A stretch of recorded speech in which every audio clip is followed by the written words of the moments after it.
Welcome to the Fearlessly Curious podcast. Today, I'm going to be sharing with you things I learned through addiction. I lived addiction.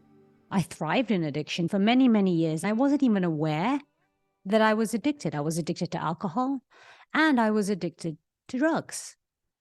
Why wasn't I aware I was addicted? Was because so much of addictive patterns is accepted by society. Alcoholism, at least for me, found its root in social drinking, having that happy hour drink at the end of a full day of work, but doing it on a regular basis. So much so that when I even stopped working a 9-to-5 job, I would still meet my friends at happy hour. And happy hour would extend to dinner time. But of course, once I'd been drinking a lot, I didn't really feel like eating. So I would just continue drinking. And the same went for taking drugs. It started as an activity that was social on big events, big celebratory events. It was seen as a treat, something to indulge in for sure. But what happened was I found a reason to celebrate more and more occasions in life. This activity became more frequent because instead of it becoming something to mark an occasion, I would find an occasion to mark. That's how the pattern of consumption transformed into a unconscious pattern of addiction. And I was very high functioning. I could carry on my life as normal. I was very productive. I was very social, dynamic even. And I then developed another addiction, and that was an addiction to working out. We can develop an addiction to anything, really. All I can do is share from my personal experience and my own reflections of addiction through my 5-year sobriety journey, which was very much a journey of personal growth, personal development, and personal awareness. So I myself am aware that I have an addictive pattern. My addictions will arise for anything, literally anything: watching TV, eating chocolate, drinking again, picking my finger, gaming, anything at all. The minute I lose awareness is where the potential for my addictions will grow. Because when I lose awareness, I fall into a pattern and I do things without thinking. And I am a creature of habit. I find comfort being in rituals, being in scheduled activities that don't require me to think. And so when I switch off, I lose awareness to how those activities, those practices are landing in my body. I don't even notice if it's causing me discomfort. I just know that I'm now where I'm meant to be, that it's been scheduled, and this is the act I take. That's just how I work. I like to switch my mind off in scheduled events, in a way as a form for me to rest my mind. But the truth is, when I was heavily into my addictions, they were a form of escapism. I wanted to escape from the thoughts and the internal struggles that I was navigating, because it was intensified when my father was diagnosed with cancer back in 2013.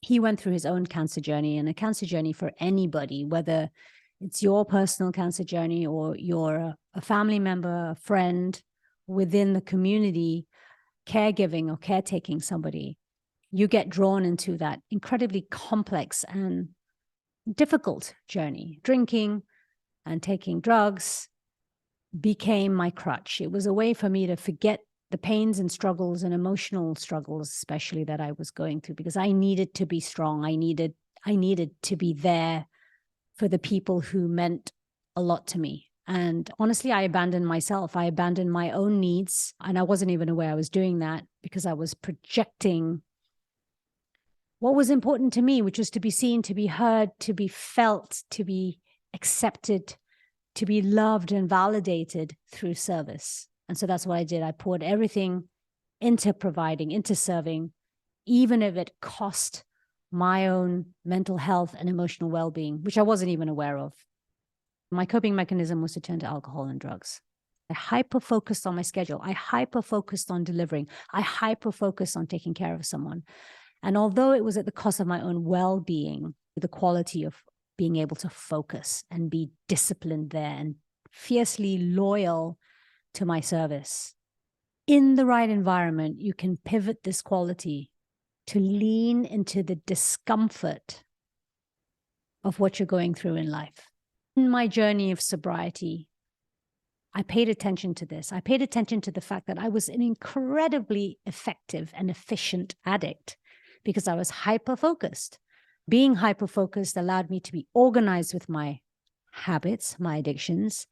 It allowed me to continue life as usual without anybody even noticing. My hyper-focus excelled in an unhealthy environment.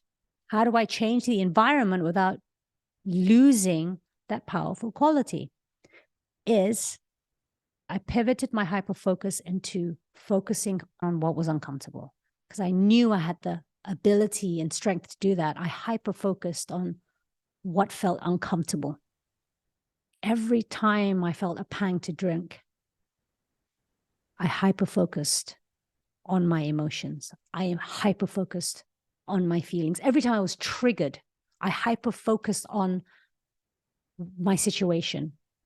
What happened that created that trigger within me, that desire within me to break my sobriety journey to have a drink? Instead of focusing on having a drink, I focused on what had just happened. Who had just spoken? What did they just say? What were the thoughts running through my mind? How was I feeling in my body? Being literally fearlessly curious and asking these questions, writing them down. So journaling was a big practice, but I got to admit, it was painful. Withdrawal is a unique experience for everybody. And for me, it expressed itself through frustration, a lot of anger, a lot of violent anger that I internalized.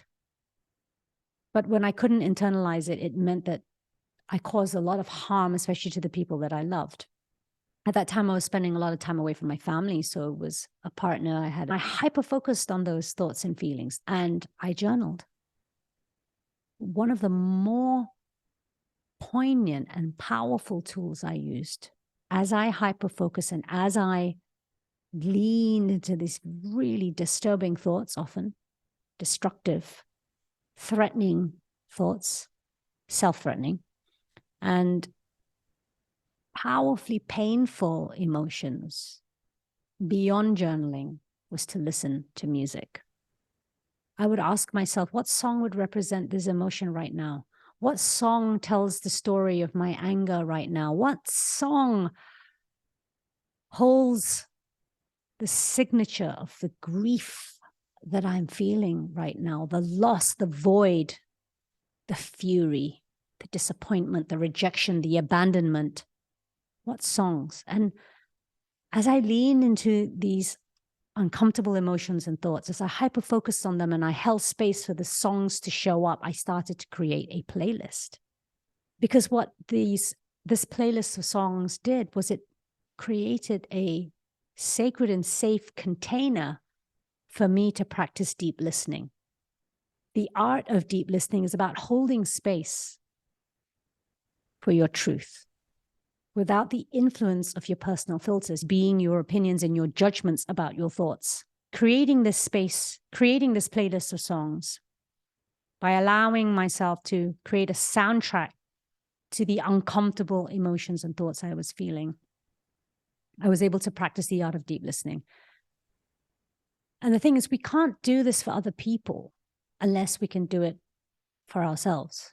So I gave this to myself. And I started to witness my process.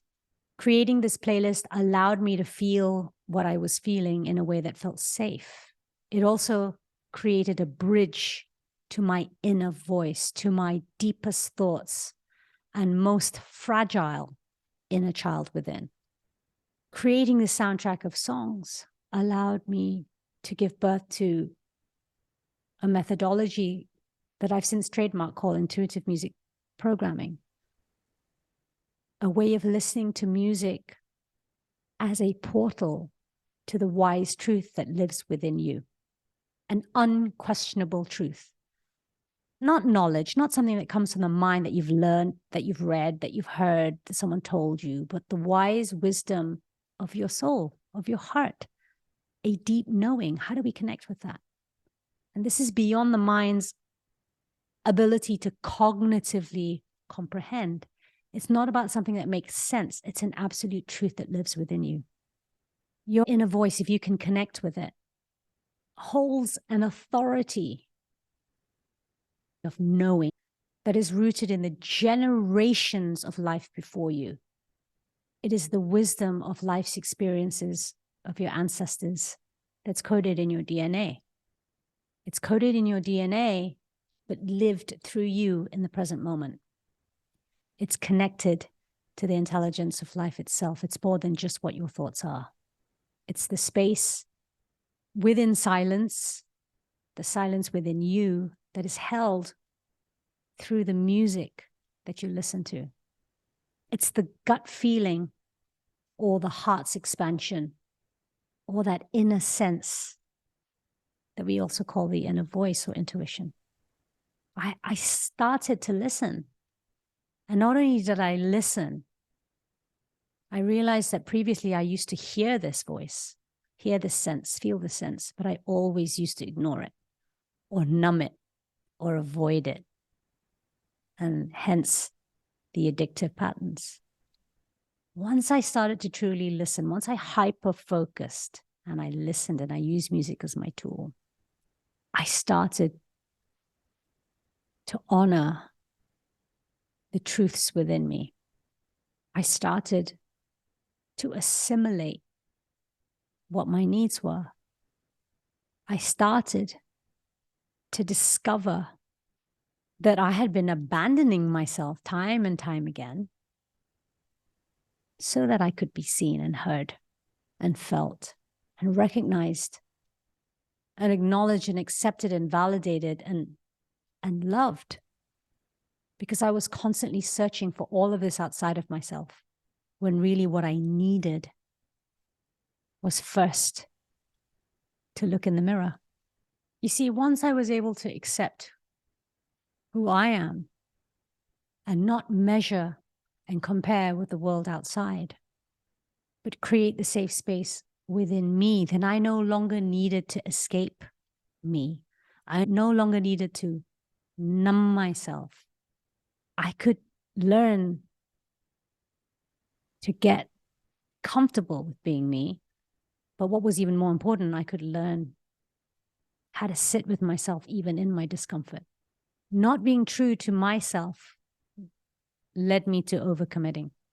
It led me to enabling others. It led me in codependent relationships where I couldn't function without the other person. And it definitely led me to burnout because it led me to do things that were not aligned to me and that required so much energy and effort.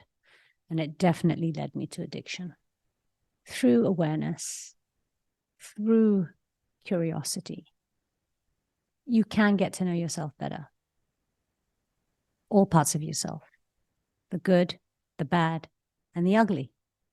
And it's powerful to know all parts of yourself, not because you can criticize, demonize, or minimize the parts of yourself that you don't like, but because you can hold space for tenderness, vulnerability, and love for those parts of you that maybe are lesser, maybe are fragile, maybe are a little compromised compared to the other parts of you. Witnessing these narratives that you have on the different parts of yourself and how you try to mask or make up for these parts of you in order to meet expectations and needs of the world around you is powerful.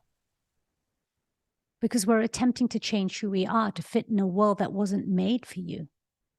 With awareness, we learn to discover that the world out there is for you to make according to you. And that the more that you abandon yourself to try and fit in, the more you comply to a world that wasn't built for you.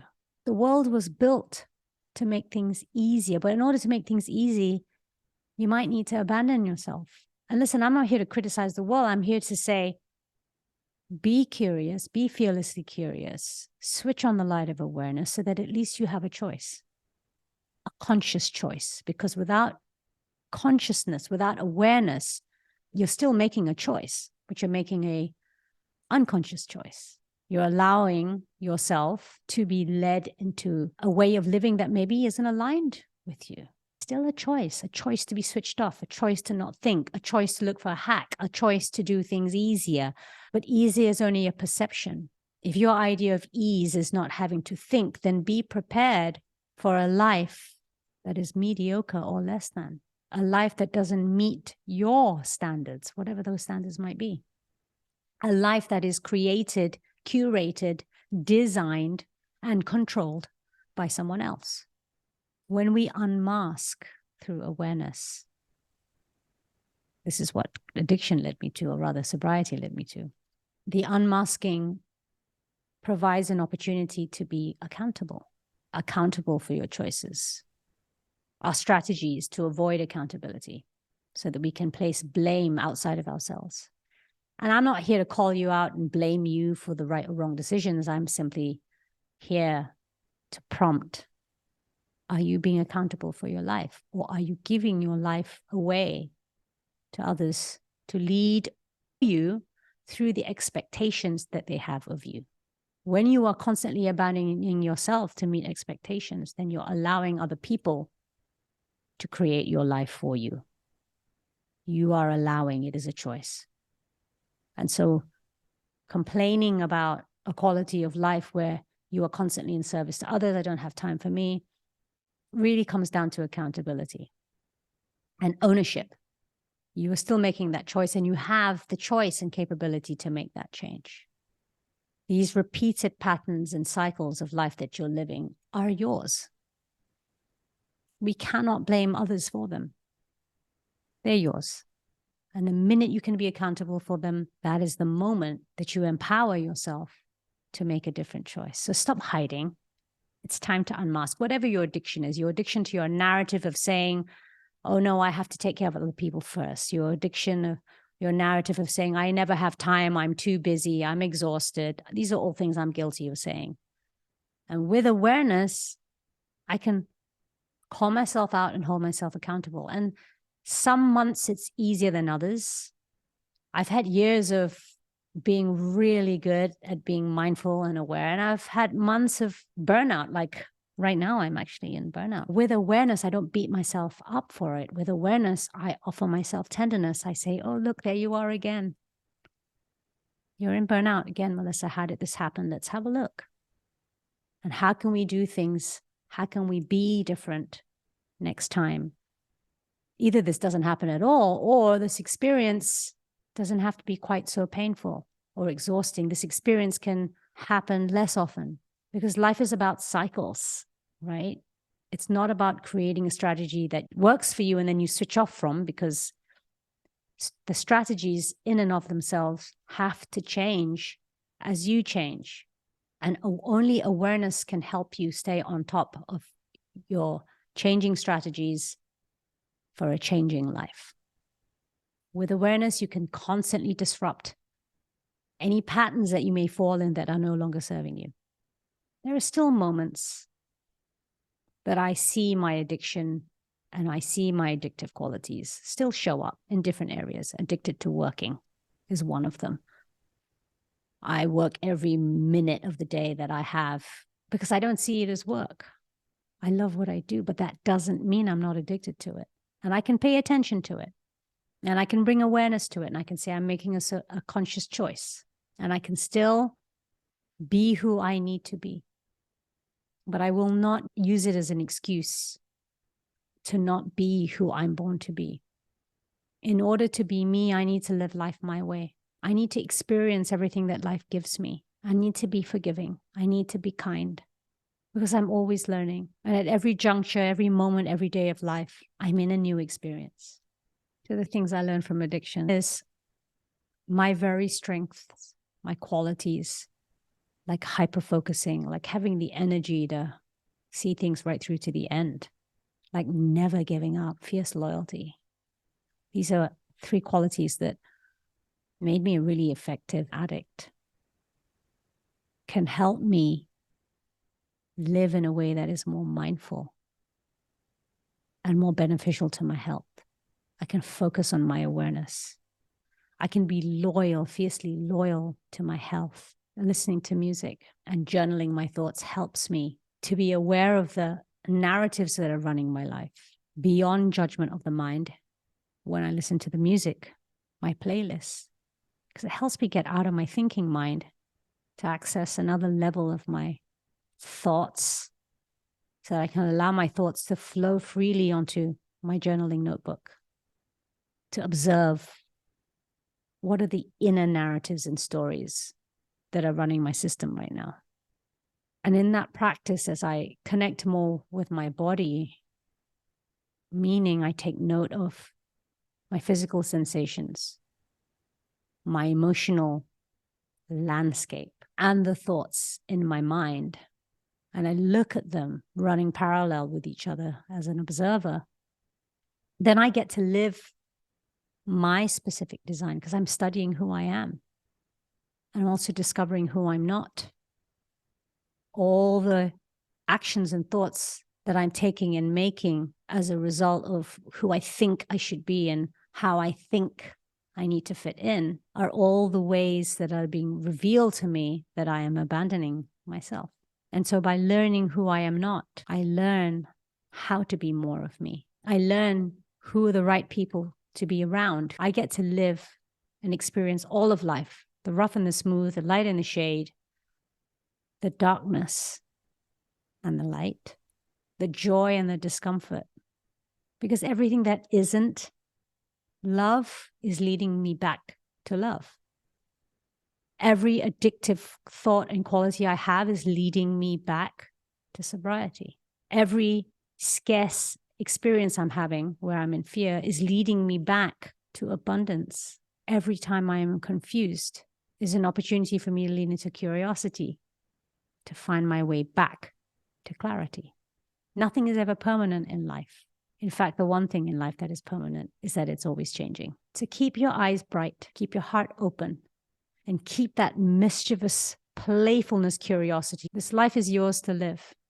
And if you don't know who you are, then you're on the right track because we're changing from moment to moment. And through your fearless curiosity, you will constantly discover new things about you and new things about life and new ways that you can connect and integrate and contribute to the most incredible adventure of a lifetime. And these are some of the things that addiction has taught me. I hope you found this episode helpful, nourishing, insightful, inspiring, sharing a bit of my personal story with you and what my greatest learnings have been. Thank you for listening. Drop me a comment. Don't forget to subscribe. And more importantly, if you really did find this useful, please do give the podcast a rate and a review. I look forward to spending more time with you in the community circle and beyond. Until next time, stay fearlessly curious.